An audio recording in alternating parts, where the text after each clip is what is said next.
Very good morning to all of you. I am Diksha Sharma from Shri Giriraj Maharaj Pharmacy College, Muresi. So, dear students, पिछली कुछ classes में हम लोगों ने discuss किया था related to pharmaceutics your first unit related to diploma in pharmacy first year.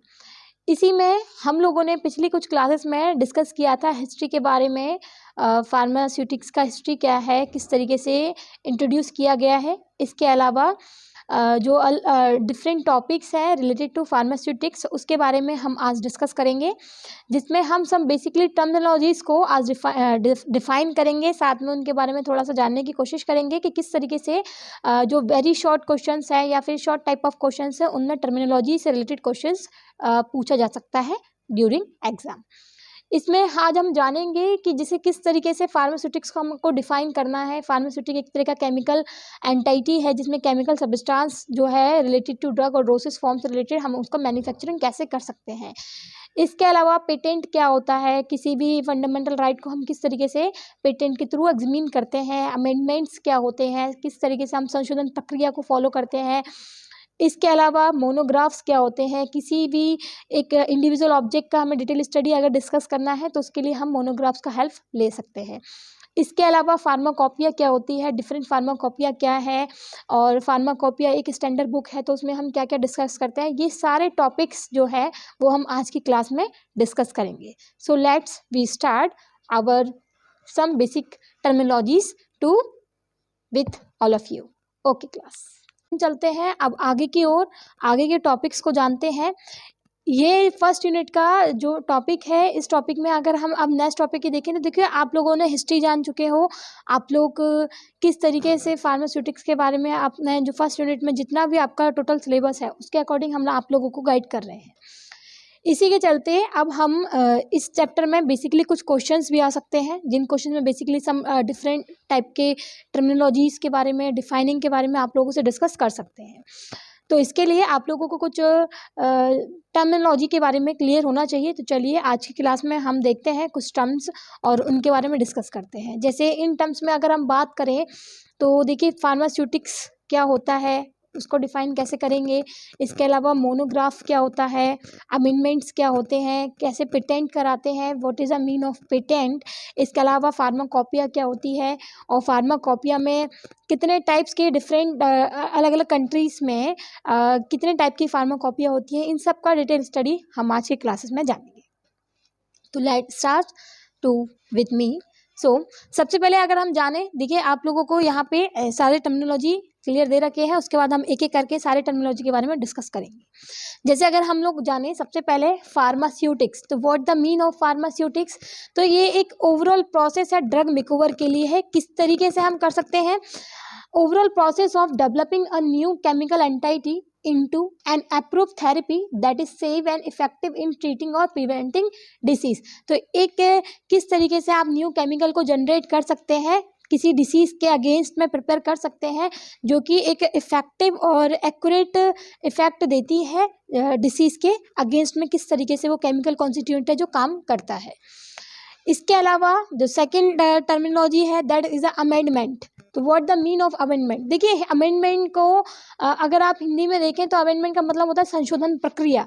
तो संशोधन प्रक्रिया किसके अंतर्गत आ सकती है, संशोधन प्रक्रिया तभी आ सकती है जब आपने किसी विधि को या विधि के किसी भी ऑब्जेक्ट के मेकओवर करने के लिए आपने कोई प्रोसीजर फॉलो किया है। तो उस प्रोसीजर में आप किस तरीके से उस ऑब्जेक्ट को और उसमें क्या क्या करेक्शन कर सकते हो according to time, according to factors, तो उसी को हम कहते हैं अमेंडमेंट। तो सो a part that is added or a small change that is made to a piece of written especially to a law।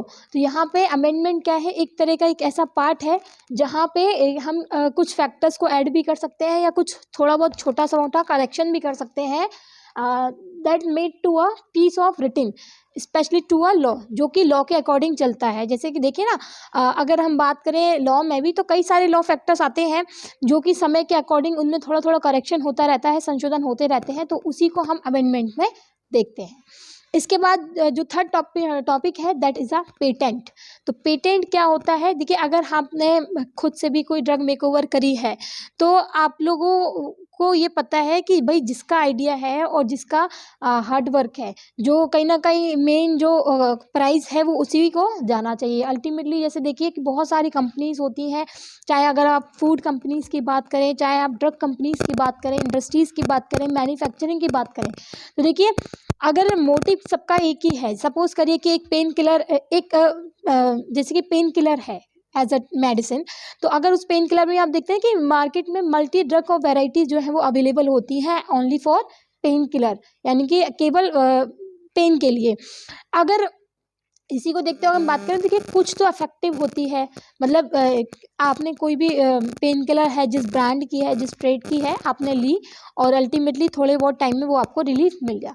कुछ ऐसी होती हैं कि अगर आपने उसको लिया भी है तो अल्टीमेटली आप पर इतना जल्दी उसका इफेक्ट नहीं हो रहा। तो हम यहाँ पे देख रहे हैं कि अलग अलग कंपनीज हैं, तो सबका कुछ ना कुछ मैन्युफैक्चरिंग में हल्का फुल्का कुछ चेंजेस ज़रूर है, जो कि जिसमें हम देखते हैं ना कि कुछ मेडिसिन बहुत जल्दी अफेक्ट करती हैं, कुछ मेडिसिन थोड़ा डिले फॉर्म में अफेक्ट करती हैं। जैसे आप देखते हैं ना कि आप किसी आप सपोज करिए कि आप पेशेंट हैं और आप किसी डॉक्टर के पास जा रहे हैं, तो डॉक्टर भी क्या है अलग अलग प्रिस्क्रिप्शन से लिख के देते हैं। तो उस प्रिस्क्रिप्शन में सपोज करिए कि किसी डॉक्टर की दवाई आपको लग रही है और किसी की इतनी जल्दी आपको सूट नहीं कर रही है, तो इसका रीज़न भी क्या है? इसका रीज़न ही बेटा वही है कि अल्टीमेटली हम यह देख सकते हैं कि जो मेडिसिन है वो उसमें कौन कौन से केमिकल कॉन्स्टिट्यूएंट्स ऐड हैं और उसका जो इफेक्टिवनेस है वो कितना मेन मोर लेवल पे जा रहा है। उसी के हिसाब से बेसिकली मेडिसिन होती हैं वो हर एक पेशेंट पे अलग अलग इफेक्ट्स शो करती हैं।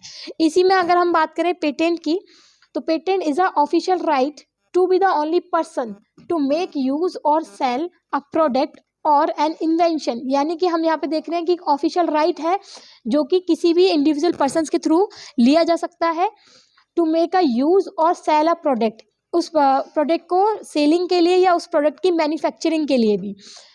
The document that show this is your right, तो वही एक फॉर्मेट में होता है डॉक्यूमेंट जो कि आपके राइट को लीगली शो करता है कि अगर आपने वो ड्रग या आपने कोई भी प्रोडक्ट मेकओवर किया है तो कोई दूसरा या कोई अदर पर्सन उसका एज इट इज़ कॉपी करके मार्केट में वो ब्रांड ना ला पाए या वो प्रोडक्ट को सेल ना कर पाए। तो जो पेटेंट है वो एक तरह का इस तरह से फंडामेंटल राइट होता है।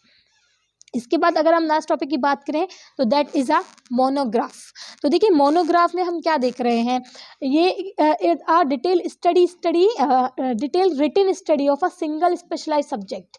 अगर हम बात करें, सपोज करें कि अगर आपने कोई फील्ड लिया है या कोई टॉपिक लिया है, कोई ऑब्जेक्ट है, तो उसका क्या है रिटन में एक detail study A to Z पूरा डिटेल लिख रहा होगा, और एन एस्पेक्ट ऑफ इट या उससे जुड़ा हुआ कोई भी एक्सपेक्ट होगा जिसके बारे में जो नॉलेज है वो हमें उसके मोनोग्राफ में ही मिलती है। सपोज करिए कोई प्लांट है, प्लांट की वेराइटीज़ हैं या फिर उसकी कई सारी स्पीसीज़ हैं। देखिए एक ही वेराइटी की कई सारी स्पीसीज़ भी होती हैं, तो उन स्पीसीज़ में भी हम किस तरीके से उनके मोनोग्राफ्स के जरिए उनके बारे में, किसी एक इंडिविजुअल प्लांट के बारे में या इंडिविजुअल ऑब्जेक्ट के बारे में डिटेल स्टडी हम देख सकते हैं थ्रू द मोनोग्राफ।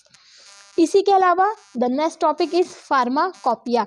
तो फार्माकोपिया क्या है, एक तरह का स्टैंडर्ड बुक है जिसके अंदर हम फार्मास्यूटिकल केमिस्ट्री या फार्मास्यूटिक्स या रिलेटेड टू ड्रग्स मैन्युफैक्चरिंग, इन सब का जो डिटेल स्टडी है वो हम फार्माकोपिया में देखते हैं।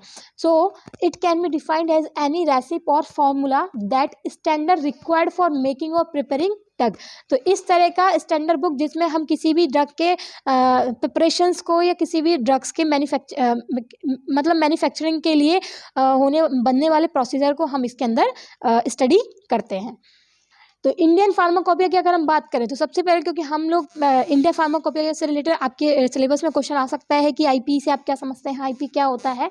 तो आईपी में देखिए Indian pharmacopoeia is publish by the Indian pharmacopoeia commission, यानी कि आईपीसी के थ्रू ही ये इंडियन फार्माकोपिया जो स्टैंडर्ड बुक है वो पब्लिश की गई थी। IPC means Indian pharmacopoeia commission. इसमें आपने क्या देखा कि behalf of the ministry of health and family welfare government of India, तो जो आईपीसी है वो आपका इंडिया गवर्नमेंट के थ्रू पब्लिश की गई है। It is an official document meant for overall quality control and assurance of pharmaceutical products, यानी कि यहाँ पे आपका एक ऑफिशियल डॉक्यूमेंट है जिसके जरिए आपको किसी भी फार्मास्यूटिकल प्रोडक्ट से रिलेटेड नॉलेज लेनी है, या उसका आपको ओवरऑल क्वालिटी कंट्रोल या एश्योरेंस भी अगर आपको वहाँ पे चेक करना है, तो आप उसी फार्माकोपिया में से उसको फार्माकोपिया से हेल्प लेके आप उसका QC या फिर क्वालिटी एश्योरेंस में आप इन्वॉल्व हो सकते हैं। इसके अलावा अगर हम बिल्कुल एक वर्ड में बात करें या केवल एक लाइन में बात करें, तो आप book of standard applicable to drug and their doses form, यानी एक ऐसी बुक जो कि उस किसी भी सेपरेटली ड्रग के लिए और उसके डोजेस फॉर्म के लिए एप्लीकेबल और हेल्पफुल होती है। इसी के अलावा अगर हम बात करें, देखिए इंडियन फार्माकोपिया के अलावा और भी अलग अलग डिफरेंट कंट्रीज़ हैं और उनसे रिलेटेड अलग अलग फार्माकोपिया भी हैं, जो कि हर एक कंट्री के लिए एक स्पेशलाइज्ड फार्माकोपिया होती है।